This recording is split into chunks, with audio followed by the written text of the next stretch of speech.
Hey guys, would you spin a 3D printed gearbox with a die grinder? I did. I'm aware that some of you watching might not be familiar with what a die grinder is, so just imagine a drill that spins 20,000 RPMs. That's 20 times faster than this drill is actually rated to spin. Now, if you've seen my previous videos, you'll know that I created this 1,379 to 1 gearbox. If you know a little bit about gear ratios or mechanical engineering, you'll know that when connecting two gearboxes in series, the final gear ratio is equal to the gear ratios of both gearboxes multiplied together. So when you connect three gearboxes in series with an identical gear ratio on all three of them, you can simply take the gear ratio of the gearbox that you're working with and take it to the exponent of 3. So if I take, hold on. So I got my calculator here. So when I take 1,379 to the exponent of 3, I get 2.6 billion to 1. Is that right? Is our mechanical engineering guy here? Okay, do you have his notebook anywhere? Okay.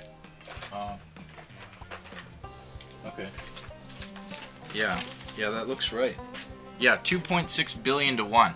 Anyways, enough talking. Let's cut to the fun stuff.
So yeah, essentially that die grinder can spin these gearboxes 20 times faster than this drill can, which I think is already way too fast for a 3D printed gearbox.